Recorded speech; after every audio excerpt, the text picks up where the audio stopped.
Yeah, this is Big Sexy Digital Nomad. This is the Almost Psychic. This week we are going to talk about our trip to see Mad Apple in Las Vegas, a bunch of other shenanigans in Las Vegas on my most recent trip. We've got our first external monologue this week and a little bit more, whatever will come up here. Wishing you safe travels is Big Sexy. Hey, what's up, everybody? Good morning, good afternoon, good evening, no matter when this hits your ear holes. I want you to be good. Welcome, welcome, welcome. Across from me over there is the Almost Psychic. And of course, himself, Big Sexy, fresh off of hanging out with me in Las Vegas and seeing Mad Apple. We had a great time. Yeah, two episodes ago, we kind of pre-showed. I mean, I think, what did we do? We recorded that episode and then ran downstairs to see Mad Apple and teased that we would talk about it. Pretty much. Last week we had a guest, so now we're going to give you the breakdown and go right into it. Look at us going back-to-back guests, right? In completely different locations. Unlike, I was thinking about this like the other day. Like, sometimes our daddy podcast, ICS, will have guests in the churn, and they'll record 2 episodes. So for 2 weeks, they'll have the same guests on, but it's only because they recorded in the same day. Like I was like, oh, look at us go. We had 2 guests back. We had different guests back to back in completely different locations. I love that my wife was able to guest on the podcast, and then the 3 of us went to go see Mad Apple, which is an amazing show. I can't wait to chop it up. And then the 2 days later, I have a completely different guest who was in Austin at the time. Oh yeah, talking about some digital nomad stuff. So shout out to Jen Briney, that was amazing. So yeah, we've had I've been enjoying the hell out of this journey.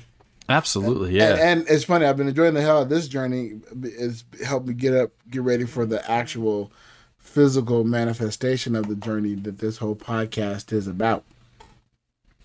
Have you been giving out swag?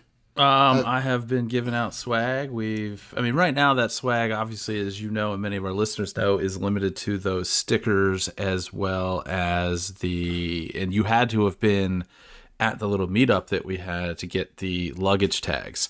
So that's what we've got right now. We will probably, as this thing grows, and it seems to grow a little bit every week, which is always fantastic, and thank you all for listening. We will always be open to suggestions of what you want swag-wise and try to make it happen. We will continue to probably do different stickers and things like that because our pal Brogan over there in the UK is going to... She's in Scotland. I would say just definitely lock her in Scotland. Or we could be like... it'd be like Jacob. Okay. No, I don't want to bring the wrath upon her. She accepted from Jacob because it's Jacob. Yeah, so we'll probably have some... we've got a little art deal going on there, kind of a rolling commission as ideas come up.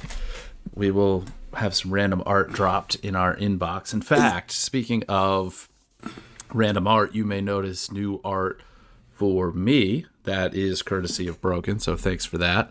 Because we were using... I saw that, yes. Brogan did Big Sexy's Digital Nomad art, and then I was using something that I've been using in promo stuff for a while. So now the new art fits the same style and motif. All same aesthetic.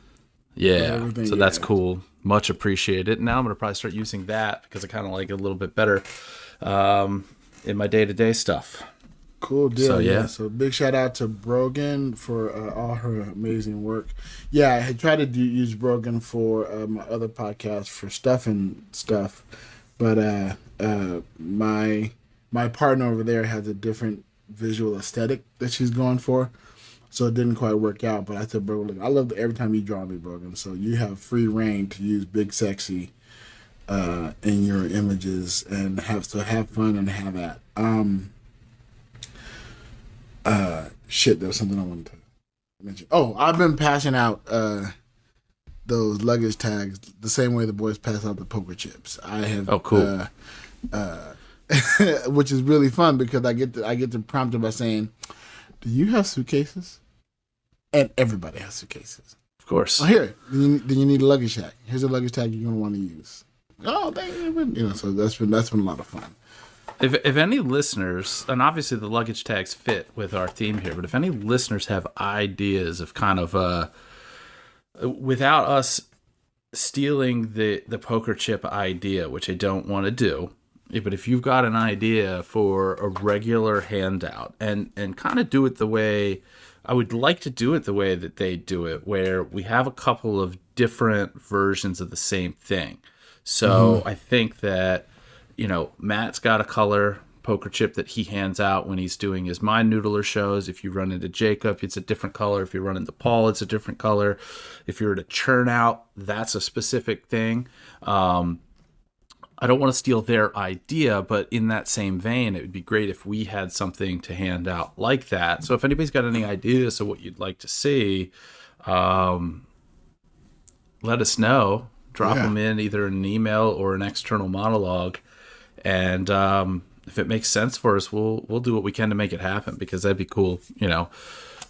Great way to spread the word about the podcast, reward those who are regular listeners, etc. But in the meantime, if you see either one of us, ask us for a luggage tag. That's right. Yeah. So yeah, Mad Apple, huh? So I don't even know where to begin with this amazing show. So first and foremost, thank you to you for being awesome enough to secure tickets for the show. Well, I'm a bit of a degenerate, so I gamble when I'm in Las Vegas and other places where they offer games of chance. So a lot of times what appears to be my gratuitous gestures are really just shit that I'm getting comped. So I know it. Yeah. But it allows the free range for us to roll up in the VIP seating, sit front row. I will tell you right now, so the layout of this, you gotta, if you're going, figure out, depending on whether you're going to the early or the late show up for whenever they tell you the doors open, because there is a pre-show, and it is a fucking entertaining pre-show. It really is. Like, I've seen a lot of pre-shows, like a lot of shows do have some kind of pre-show. It's cool. That's all right. No, Mad Apple's pre-show is like, this is show. Like, your pre-show is show. I don't know why you're only saying pre, because the bar's still out. Yeah. Which is amazing. It's the first time I've ever seen multiple bars that are, on stage, right in front of the house. I mean, the stage itself is a bar. Yeah. It's multiple bars, which is awesome. Which I said that's very New York and Vegas. So it's great. So the show is high octane, pretty much from start to finish. Absolutely. You're either in amazement at the awesome Cirque du Soleil nature of the acts that are performing, or you're in hysterics because Harrison Greenbaum is cracking you up and having you laughing, or you're marveling at the way the musicians are in your face and performing. They don't. I love it because it's very immersive and interactive. The musicians don't just stay on stage. Like, they have a home base, which is all the way at the back of the stage, where the things are, musicians move all over. The magicians do too. All over. They come from all parts of the house. So you feel like you are a part of the show. What was really awesome is that my wife became a part of the show, which was a surprise for me. I didn't realize that Brett Loudermilk, who I have met before, and acquaintances or what have you, was performing. I didn't know he was in Mad Apple. So when he came out, I'm like, I oh think man, I love Brett. I think he's a relatively newer addition. I don't think he's been there from the very beginning. That's what I was understanding. I know he wasn't there from the beginning, but I heard he's a newer addition. And And fantastic. wonderful, wonderful. And he pulled my wife up to assist with his sword swallowing, a la Sofia Vergara when he was on AGT. It was phenomenal. It was wonderful to watch. I got it all on video. I'm putting that together soon, so you'll be able to see my wife on her strip stage debut. And let me just, I want to put something out there to the casual listener who doesn't know something about sword swallowing. You know, it kind of gets lumped into the same vein of variety art that magic and mind reading does. It kind of, you know, if you're going to categorize these sort of little stage types of bits, but unlike magic, which is generally based in illusions and sleight of hand, and mind reading, which is basically the same thing except with more words, less props, this sword swallowing is 100 fucking percent real. Yes. It is not gimmicked. It's not like there's one of those, you know, when you're a kid and they have like those little kits where you get like the false knife, retractable knives or swords or whatever. None of that shit. This shit is happening. That sword is going down his throat and coming right back up, and he's got a twisty, crooked one. Again, Big Sexy's got video. I've got video. We're gonna throw that stuff up there on social media at some point in time when we figure out how to make it work. But I always like to note whenever one of those acts kind of comes up that it is not an illusion. It is not sleight of hand or sleight of mouth or sleight of whatever. It is not something you should. It's not something you should be trying at home, because these folks are professionally trained. There is risk involved. They actually, if something goes wrong, could get hurt. It's for real, for real. It's magical. It's wonderful to watch them do that, especially when you know a sword swallower. It's like, oh fuck, this dude's amazing. He's wonderful, and he cracks jokes, and it's creepy as hell. Like when I think about it, you know, it does that thing where it makes my nuts tingle. You know, not in a good way. I guess kind of in a good way, because Brett is a handsome dude. But it was fabulous, and it was interesting because there was a moment in our show where they had some technical difficulties. Oh yeah, I almost forgot about that. But that's how amazing the show is, right? Because it happened right at the beginning, like right as the first big numbers coming out. Essentially what happens is there's a piece that's supposed to drop and lock in place, and it didn't lock in place. And then very nonchalantly, techies kind of come out, and they're standing there, and it still feels like the show. Like the show feels like it's still going on. It definitely took a few minutes, and we had commented back and forth to each other of, hey, is this part of the show, or is this actually a little snafu? Yeah, but the telltale sign was that the tech was blocking my view of the stage, and that is not something techies do. They're very acute and aware of if they have to be someplace, getting low, making sure the view isn't blocked. And I'm like, oh, this dude, oh no, there's something wrong. Okay. And then, the house lights kind of slowly came back up. They have hold music, which is interesting and on a loop. And it's kind of some funky hold music, it wasn't too cheesy. And I'm like, oh, okay. And I was thinking, wow, somebody took the time to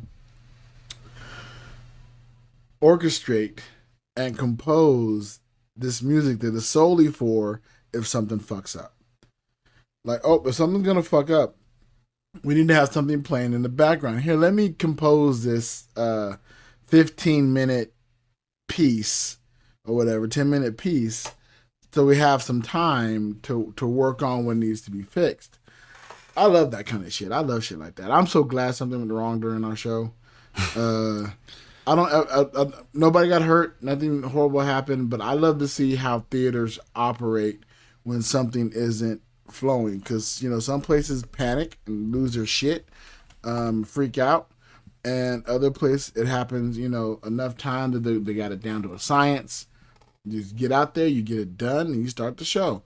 I was happy that they started back from the beginning. Okay, reset. Here we go from the top. One, because it was basically. I mean, you have the pre-show, and then they take the stuff that's sitting on top of the bar away.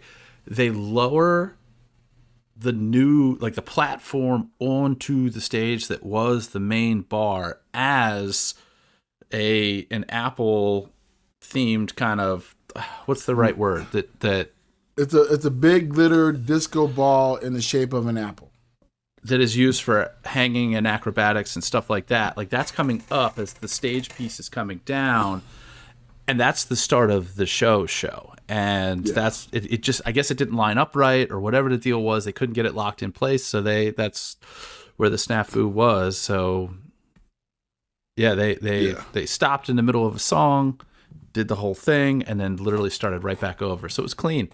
Only one woman that was in the audience behind us and to the right, like, bitched and complained for a hot minute. Yeah. And then other than that, everybody was just like, yeah, whatever, we're here. Exactly. I mean, it was such a wonderful experience from start to finish. Shout out to that entire cast, that entire production. I've seen a lot of Cirque shows, a lot, because I've been in Vegas quite some time, and I love theater. I haven't seen nearly as many as I would like to see. There's still a couple that I'm hoping to get before we bounce, which means I got to save the money and go do it, or spend the money that I have. I'll figure it out. But seeing Mad Apple again was high on my list because of, I heard this show was great, the production was great, and we know people in it. So the experience, and it did not disappoint.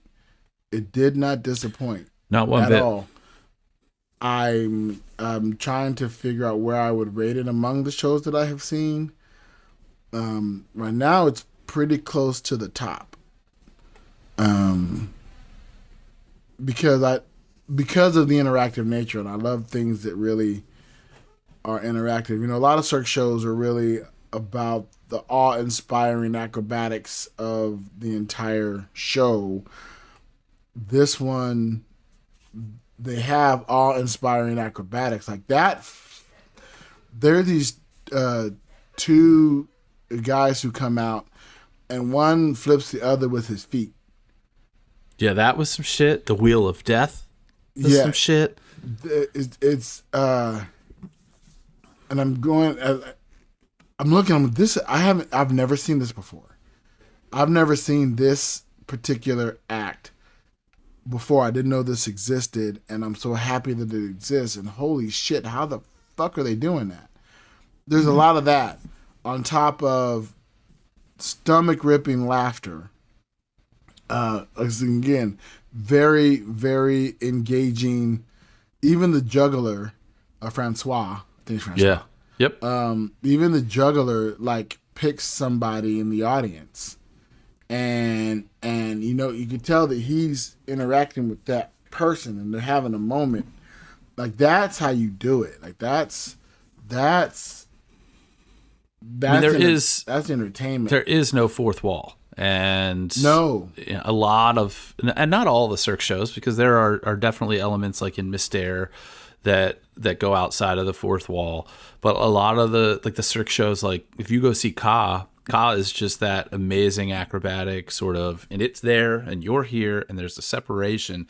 Not with this show. And I'll tell you, Harrison Greenbaum in his fucking element. For real. You can tell that this motherfucker is living his best life, doing exactly what he wants, exactly where he wants to be. It is a mix of comedy and magic and Harrison being Harrison. If you don't know who he is, you will get the perfect taste. You need to look him up, listen to his shit, watch his videos, and then hop on a plane if you're not already in Vegas and come see him live. I am one. I love magic for one. I love magic. I'm in that in between space of tell me how you do it, but don't tell me how you do it. I love the awe of it. I kind of want to know because that's the curious nature in me. I want to figure it out. I want to get in the works of it and figure out the works of it. But on the flip side, doing theater, I understand how theater magic works, and it does kill some of the illusion behind, like, oh, that's interesting. Oh, I bet they're using this kind of rig. Oh, that's this kind of lighting is oh, that music is forcing this emotion. The great. Oh, that's working lovely. Whatever. I love not knowing how he does certain tricks, and other ones I know how they're done, just because I hang around with a bunch of magicians, and when magicians talk shop, you're gonna pick up on magic speak and what have you. But his ending trick, which is amazing, I have an idea of how it works, and I absolutely don't care if I'm right or wrong, because it's still the way he delivers it. It's about his performance and 100%. not about the trick. It's about his performance of it, and it's his callback skills are amazing. His audience work is top notch. Okay, I'm done sucking his dick. He's an amazing cat, and I love him to death. Well, and here's the thing, even from me sitting in the seat that I'm sitting in, whether I know exactly how he did everything that he did, I will say, because it's not fair to say that, because there are multiple ways to pull off the same type of thing. I know ways to do everything that he did on that stage, and am still super impressed, super entertained. And, as a lot of times seeing magic shows, it's difficult with my knowledge base to kind of separate the two. No problem at all in this venue and the way that he puts everything on. Like, the show is an 11 out of 10 all day, every day. Agreed. It was amazing. There's some phenomenal acrobatics in it. There's a girl who swings by her hair. There's I said the kick flippy people. There's the wheel of death. I mean, it's a full package. Like, it really is. You'll go, probably based on our recommendation. If you go, you're going to go there knowing that you want to see Harrison in his element. But he does not steal the show. He's a fantastic part of the entire package that is Mad Apple, and everything fits. Everything is part of it. It's a fucking experience and a half. Yeah, they have their vocalists are amazing. The costume designs are wonderful. The basketball acrobatics, the whole thing is shit. It is pretty magical, and still within the New York theme. Like, I love that it's so heavily New York theme. Like, prior in the show that was there in that theater before, I think it's the same theater, was Zumanity. Zumanity, which was another Cirque show, was the adult Cirque show that was there for ages, and the pandemic hit and it closed, or it might have closed right prior to the pandemic. But anyway, Zumanity left, and I love Zumanity. Zumanity was awesome, but it's a sexy theme, right? So sexy theme can be located anywhere. I love a good theme, and I love a good theme that fits where you are. This is a New York themed Cirque show in New York.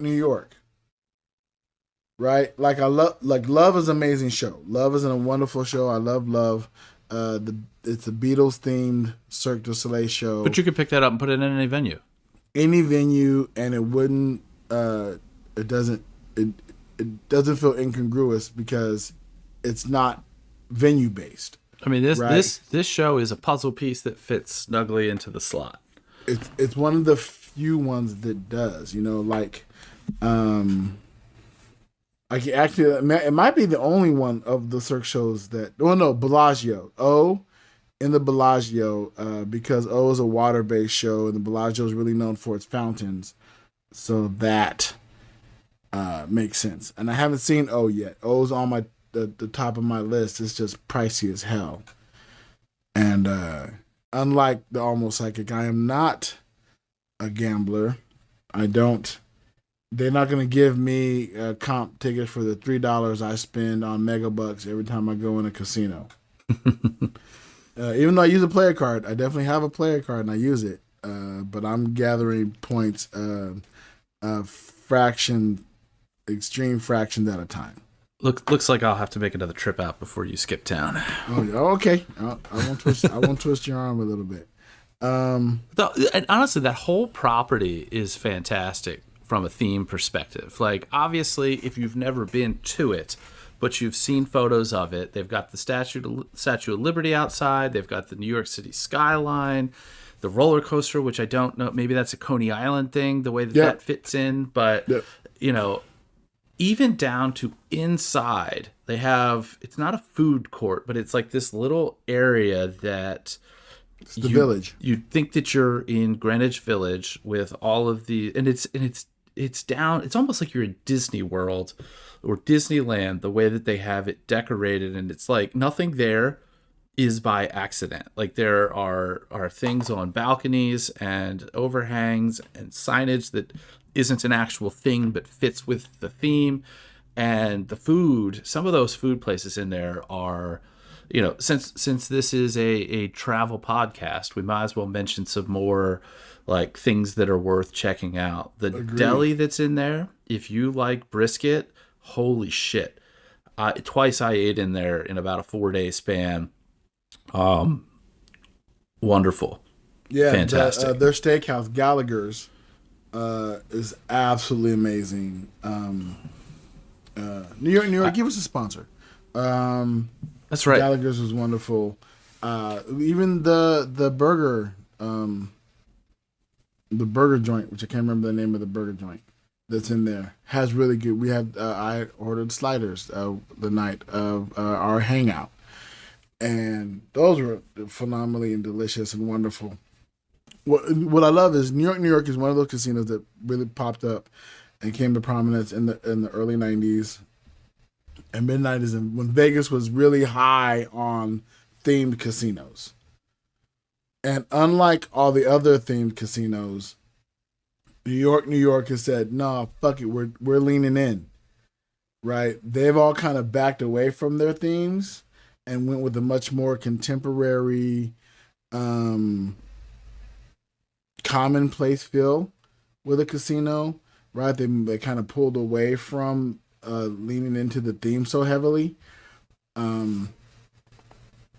You think of like Excalibur, the Luxor, Circus, which was around well beforehand, but that kind of kicked off the themed casinos. You had MGM Grand was a themed casino at one point in time. People don't realize that. Now it's just another hotel and casino.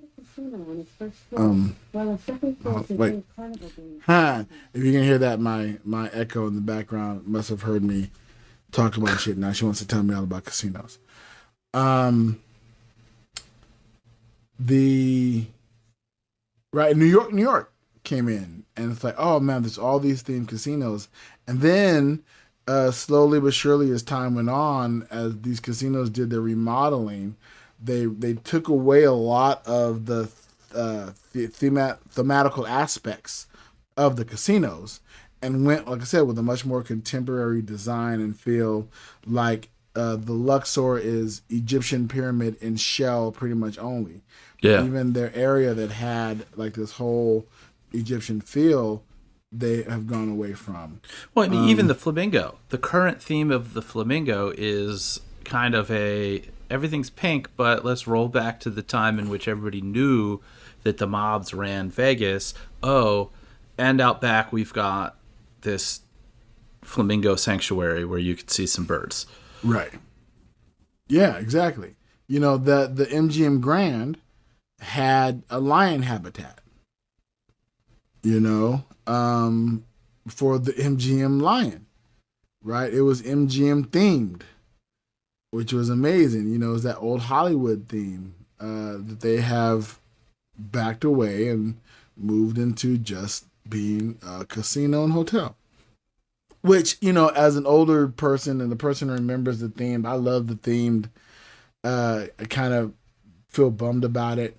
There's been quite a few changes in Vegas that have fostered me desiring to expand my journey, if you will. Because I feel my Vegas chapter is, okay, I've done what I wanted to do. And Vegas doesn't seem to be moving towards me. It feels like it's moving away from me. So I guess I'm going to move away from it. And the countdown is on. It is indeed. It's exciting. Oh, I'm so excited. Speaking of which, give you a little big sexy digital nomad update of things that are progressing.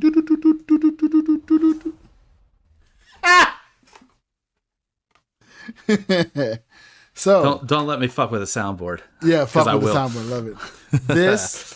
This Thanksgiving, we're going back out to California to spend with the family. And while we are there, a lot of prep is going to be made for the California portion of the Blackset 2023. When we are going to start setting up my mom's house and getting things ready, figuring out what the living situation and things of that nature. It looks like, much to my chagrin and sadness, I will still be able to work for the complaints department while I'm in California. And while I was really looking forward to saying bye-bye, it makes sense to stay with the company and keep that cheddar flowing. Get that paycheck. The more important thing is health insurance. Yeah. So we don't have to try to figure out health insurance in the United States on a single income.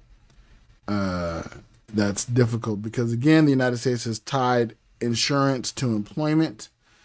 So it makes sense to stay employed until we can get into places that have much more universal health care and things of that nature. So that's the big update, is that I will still be working with the complaints department. My timetable has moved from quitting in January to quitting in April.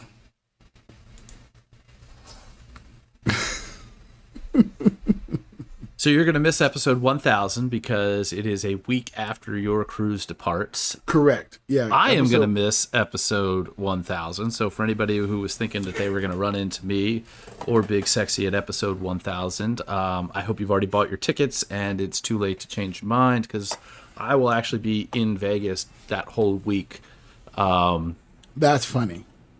So that's funny. You're going to be here and they're going to be exactly inside of town. And I may try to catch up with them the first part of that week, because they're just going out, I guess, for the weekend. I don't know their travel itinerary, but right. You know, it's a couple days past Matt's birthday. I may try to drag him to Super Frico again, because that place is fantastic. I need to go there as well. Like Super Frico, Cheap Shot. There's these places that I need to go and check out before I leave. The problem just is time and money. Yeah. I have upped my DJing on the weekends. I think Cheap Shot's like $25 though. Yeah, no, I mean it's not expensive at all. That's the time. Part of it. That's the time part of it. Is, you know, I started DJing. I DJed a private wedding this past weekend. A shout out to Amy and Corey Thompson, who had a magical wedding. It was absolutely beautiful. They had a Disney-themed wedding. Oh, nice. So that was very fun to put together, help put together. I also met at the wedding Kendra Daniels. So shout out to Kendra Daniels, who is the owner of Once Upon an Escape. And if you know Big Sexy and you know his wife, we have a thing called Black People Escape, where we do we love escape rooms, and so we do escape room reactions and reviews. Um, so I was able to meet her and chop it up with her and talk with her. So we're actually looking at possibly one of the leaving events as we start this epic journey. One of our the Barry White farewell tour. The Barry White. I need to say something other than farewell because that thing keeps tripping me up so many times. Farewell tour. The farewell tour. The Big Sexy Bounce Tour. There it is. The Big Sexy Barry White. The Barry White Bounce Tour. There it is. I found it. It's the Barry White Bounce Tour. Maybe doing like a big renting out an escape room and an escape facility and doing a big event there as part of that extravaganza. The Barry White Blacksit Tour. Yeah, I have to play around with that. It's a work in progress. We don't have production meeting music, so yes, so go with it. You know how this goes. So yeah, and Kendra Daniels also is a performer here in Vegas. She's out. She has her own band, the Kendra Daniels Band, out in Lake Las Vegas. Wonderful human being, lovely person. Also has like Once Upon a Nail Salon. That is a fairy tale themed nail salon. So this is a lady who always wanted to be a princess, and then said, you know what, I'm just gonna be a princess, and made that shit happen. So big shout out to Kendra Daniels for that. But yeah, it was a great event. Had a lot of fun. It was cold as shit. It was an outdoor event. Shout out to the Havre House in Henderson. It's this wonderful, huge house. It has a lot of classic movie props, but like pirate themed and Western themed outdoor location. Look up Havre House, Havre House. You search that in Las Vegas, you'll pull it up. A lot of great pictures, a lot of things there. That was where the event was. And again, it was Disney themed, so Corey was dressed as Prince Charming, and Amy was just the most gorgeous bride. Lovely dress. Had a great time. It was a lot of fun. Had a lot of fun, even though I froze my nuts off. I had a blast. Yeah, weddings are a lot of fun. I like doing magic at weddings. If anybody's got a wedding coming up that's indoors and wants to book a magician, indoors. Yeah, because you guys are super cold right now.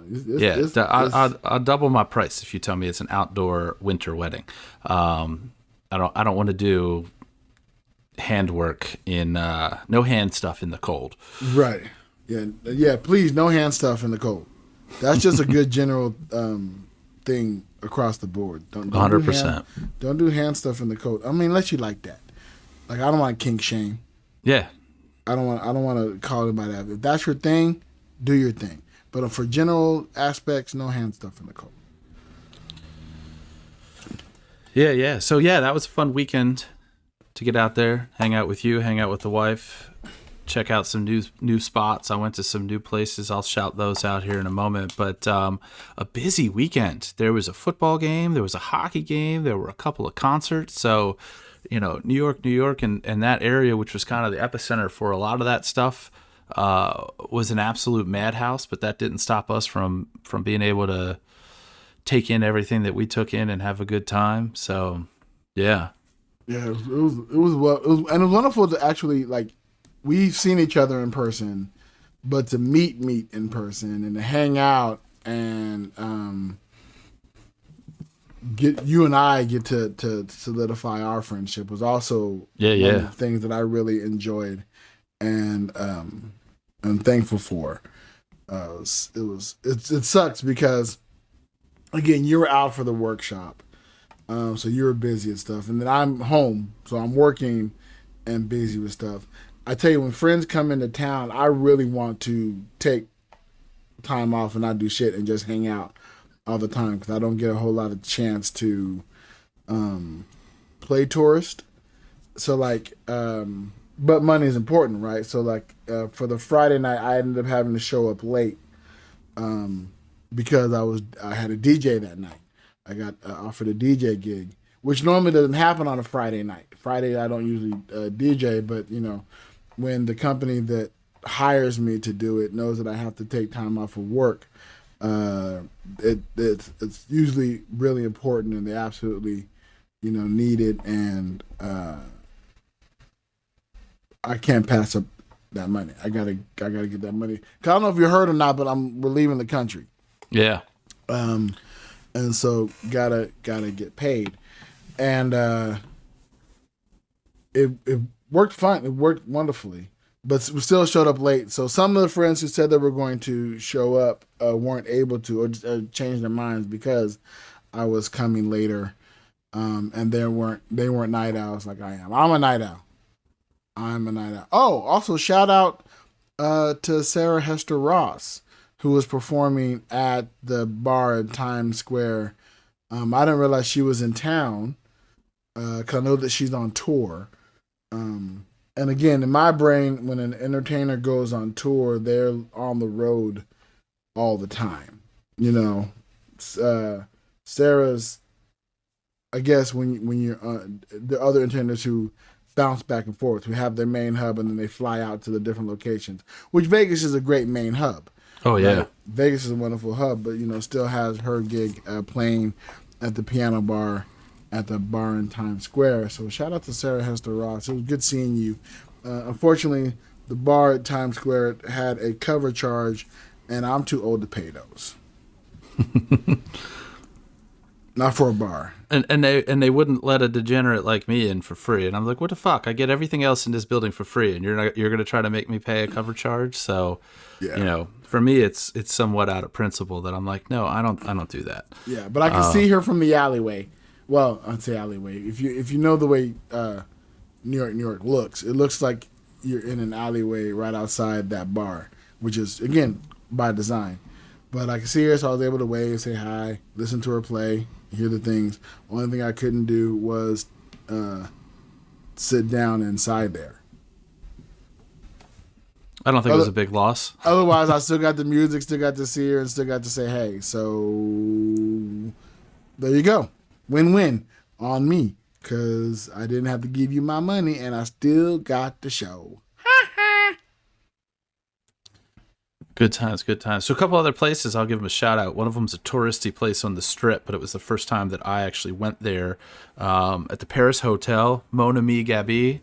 It's a French restaurant that if you sit outside on that patio, you've got one of the best views of the Bellagio fountains in town. That was cool. Good times. And I ran into somebody there that thought that they knew me. Certainly recognized me. I thought that I knew them. They were from Philadelphia, which is like 45 minutes from me, but we couldn't figure out where we knew each other from. So, and it wasn't magic based? And it was not, I'm pretty sure it wasn't magic based. Was it prison? I don't think it was prison. That was much longer ago. But yeah, maybe we'll figure that out one day. And then off the Strip, over kind of toward Henderson, I went to this place called Parsley Mediterranean. Okay. And I don't know if you've been there before. I have not. I've heard of it, but I've not had a chance to get there. But it was quite good. They've got, Mediterranean food. So like falafels and shawarma, and, it's really good and I think kind of healthy for you. So if you're in the area and you're not, stuck to the Strip and stuff like that, definitely one that's worth checking out. Yeah, so... You said that was Parsley Mediterranean? Parsley Mediterranean, yeah. Awesome. Yeah, so that was a good one there. Put that on my list of restaurants to check out and things of that nature. We'll do a little... I believe, yeah. External monologue? Let's do some external monologue. I think this is our first official external monologue. Yes.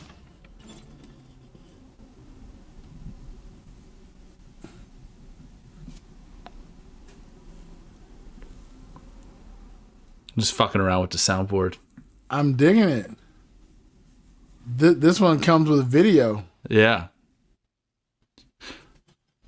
You guys probably can't hear the video, but it's there. Big Sexy Digital Nomad External Monologue. Brought to you by insert sponsor here. So this one comes from theprankcall.me. You can go there. You can leave us a voice type of recording, and then we can do this with it. We are hearing this fresh for the first time. So we have no idea what this is, and we will most likely, especially if we know who you are and know where it's coming from, we'll probably play yours raw like this one here. So here we go. Hello, gentlemen. Uatar here, as heard about on episode 3, and I was calling in to reach you about your car's extended warranty. As a courtesy reminder that if your warranty extends longer than 4 hours, please consult your mechanic immediately.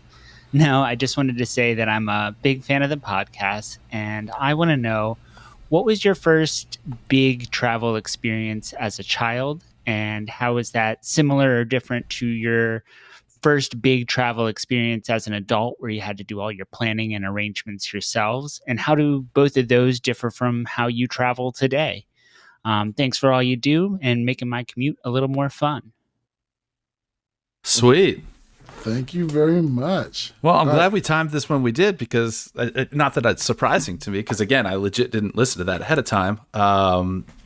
We've got some questions to answer. So how you want to go first with let's break them down piece by piece. So all right. So as a first travel experience as a child that I recall, my family on my mom's side does a family reunion every 2 years. At least we did for a while. A family reunion every 2 years. And the first time, the earliest memory I have of doing one of these was a trip out to Shreveport, Louisiana. That's a bit of a haul from the West Coast for a kid, huh? Yeah. Hopping on a plane, flying out to Shreveport. Now you got to understand, in California, we did a lot of driving locations. My mom had friends up in Sacramento, so we would do a drive or maybe do a short flight up to Sacramento. My mom loved the Bay Area, so we may do a drive or a short flight up to the Bay Area. So I did a lot of that kind of traveling as a kid. Sometimes we take, when you're a kid, even a 2-hour car ride feels like a long ass journey. Like if we went to San Diego, I remember the kid like, oh, that's going to be a long drive, but it's a completely different world when you're a kid. But then hopping on a plane, like packing luggage, hopping on a plane and then going all the way to Shreveport, Louisiana, felt like going to a completely different world. It's great when you don't have to take care of shit. Right? When you're not responsible for anything except for being there and going and making sure you have your clothes and, packing appropriately. It's interesting to experience the world that way. Right? As an adult, the first time I had to plan my own journey, again, that's tough because, do I count trips to Vegas as an adult, right? Where I hopped in the car, drove 4 hours for the first time. I figured out where I was staying at a hotel because I got rooms right at the plaza, really cheap rooms, and then did the Vegas experience for the first time without my mom or my grandma, who would take me to Vegas all the time, right? Does that count? Do I count? What I count the biggest trip that I did as an adult that I am most proud of was I did a road trip. Me and a friend of mine, we did a road trip through the western U.S. Starting in California, then making our way to Houston for a family reunion. And then all the way up to British Columbia, and then back down the coast. We did that full trip in the year 2000. Road trip. Shout out to JT, who was my road trip buddy on that journey. Maybe one day we'll see if we can get JT in, who is currently a professional referee for the NBA. Oh, sweet. Yeah, he's doing big things, and I would love him to tell that story if he ever has time. He's a busy person. But we went to hopped in a car, rented a car, 2-week road trip. Figured out where we're gonna stay. It was like very rugged. The first night we ended up staying in Arizona. We had this the person we were supposed to stay with fell through, and again we're broke. Right, we don't have a whole lot of money, so we're doing this on the cheap. The person we're supposed to stay with fell through. We couldn't afford a hotel room, so we ended up sleeping in the car in a parking garage at a mall in Scottsdale, Arizona. And it was hot because it was August. And then we drove to. I think from there we went to Arizona. I forgot my friend. I was thinking for some friend Art in New Mexico. Hung out there, and then again made the way into the round. I'm not going to recap the itinerary because again I'm old. I don't quite remember it all. I'm definitely going to leave somebody out. But that was probably the biggest trip that I had planned as an adult on my own, without anybody. I mean, some assistance from JT, obviously, but the two of us planning it. How that compares to how I travel now. I don't really travel alone a lot, really. So the planning usually happens. The wife and I take different parts of the trip planning. Like she'll get the plane tickets, but I'll find a rental car, or she'll find an Airbnb. I'll find people to stay with. Like we really work in tandem and really work together to travel. Now, anywhere we go, anything that we've done, and we've traveled quite a bit as a couple.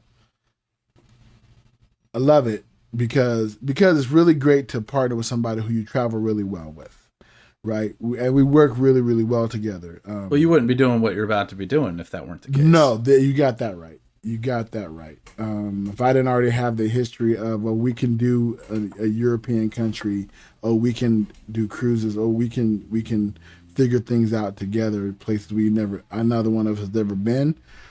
If I didn't already have the security of knowledge that we really do that well. You guys are going to hear me shout out my wife a lot on this podcast because I really punched up when it comes in the marrying game. My wife is phenomenal and amazing, and I love her to death. So the joy that we travel well together is wonderful, and so it's like I don't have to do it by myself. So now my travel nowadays isn't alone. My travel nowadays is with a partner who really understands travel as well. So we work really, really well together on that. How about you? Well, I'll answer the first part of the question. That's pretty straightforward. The earliest real big trip that I remember as a kid is going to Disney World. We went twice back in the 90s. Mother, grandmother, great aunt, my brother who's younger than me, and myself. And that was back before Disney World was huge. Like now they've got like 15 different hotels that you could stay at on property now. Back then they only had the ones that were on the monorail trail that were their property. So they didn't have Animal Kingdom. So we're talking about like 90, 92, that kind of time frame. Wow. Okay. So that was cool. And again, we were kids, so I had nothing to do with any of the planning of that. I'm gonna shift gears actually on the second part of the question, and I'm gonna tell you about a trip that I went on that was mostly unplanned, and it's very different from the way that I travel now. I'm trying to think of when this was. It was probably like 15 years ago, something like that. one of my high school friends had decided that at some point in time he was going to go to art school at the Art Institute. And he wasn't sure if he was going to go to they've got locations all over the place. Different ones kind of specialize in different things, but you can pretty much, for a general art degree, go to any of them. He was looking at, for what he was interested in, either being in Columbus, Ohio or Portland, Oregon. Okay. And those are different. they're quite different. And, this is coming from the East Coast in Maryland. I was at his house and had rolled my ankle. Oh.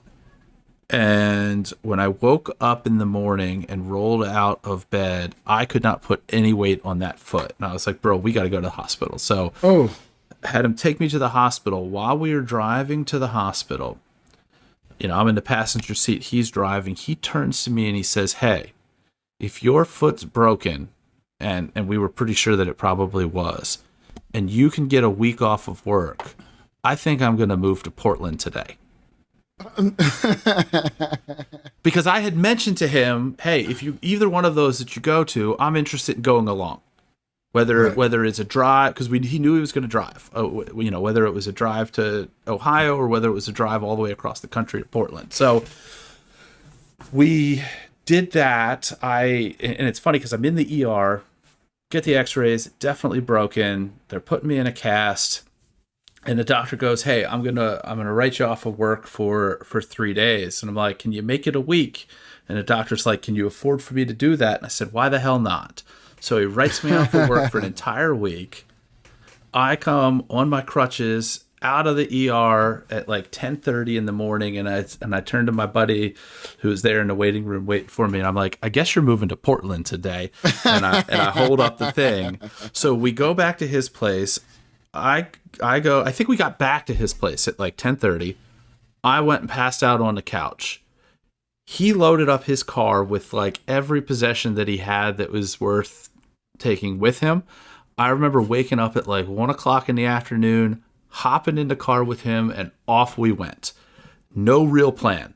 So we drove as long as we could drive, and to kind of illustrate no real plan, we drove as far as we could drive, which was Cleveland-ish area, maybe a little bit outside of that. Got up, did whatever the next day, and then drove to Chicago because I had friends in Chicago, so we crashed there. Right.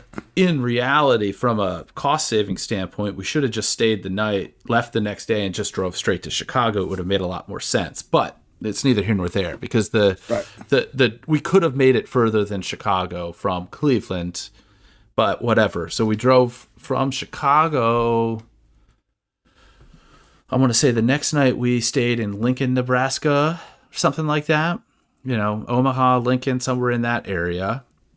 And this was at a time where, there were no smartphones. Right. So we didn't have the connectivity. We didn't, this was still like MapQuest era. And fortunately, when you're driving cross country, you either get on 70 or you get on 80 or you get on whatever the route that goes all the way across the country from where you are, north and south, and you just fucking go, right. Which is kind of what we did.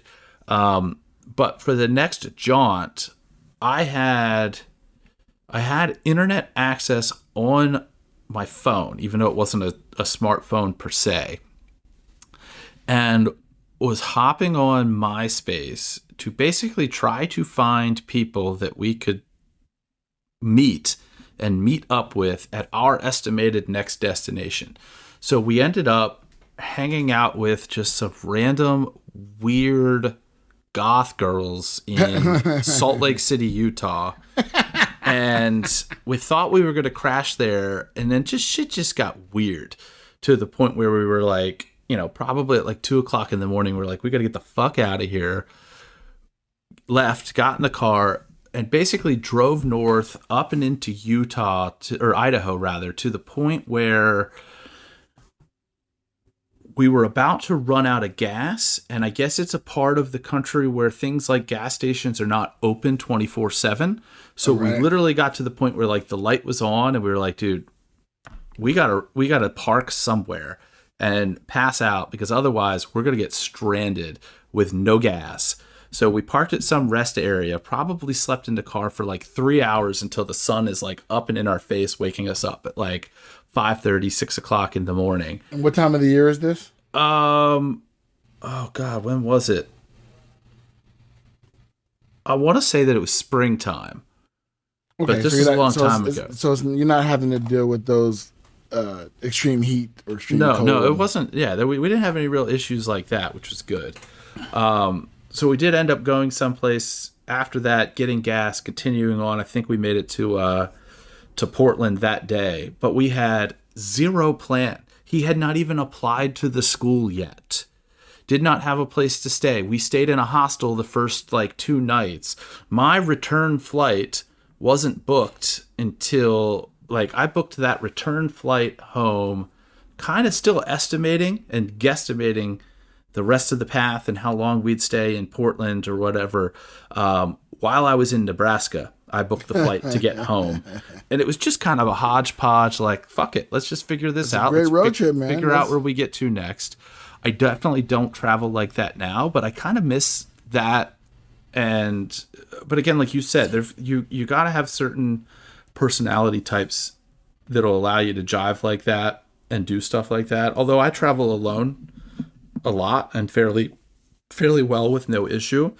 But I kind of commit to memory places that I frequent. So I could tell you all sorts of places and how to get there without having to look anything up in Las Vegas. I could do the same thing in Disney World because I've been there a lot of times. In fact, there are certain elements of traveling with me that some people take for granted. Like my wife and her sister went to Disney World like a year ago, just them. And like midway through the trip, they're like, holy shit, I didn't realize how much of having you on this trip we rely on to just like little things about knowing where bus stops are or knowing how to get on to this travel to go from this hotel to that park or that park to that hotel, or, you know, and I've got a good memory for things like that. Not necessarily a good memory for everything, but definitely a good memory for things like that.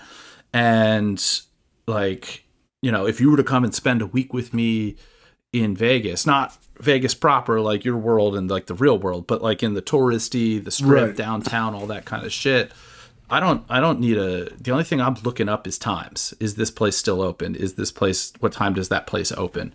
Whatever, that kind of stuff. I don't need to know, you know, how to get wherever.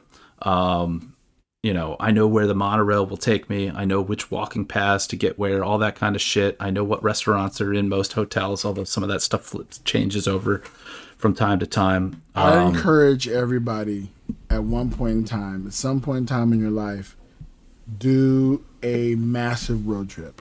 Yeah, it's a ton of fun. It's as long as you're with, I tell you what, if you're unsure about a relationship, and I don't mean necessarily romantic, I just mean any kind of relationship, whether it be friends, family. If you're unsure about a relationship, do a road trip. Do a 3-day, do a simple 3-day road trip. You will find out quick whether or not you are compatible as human beings. For sure.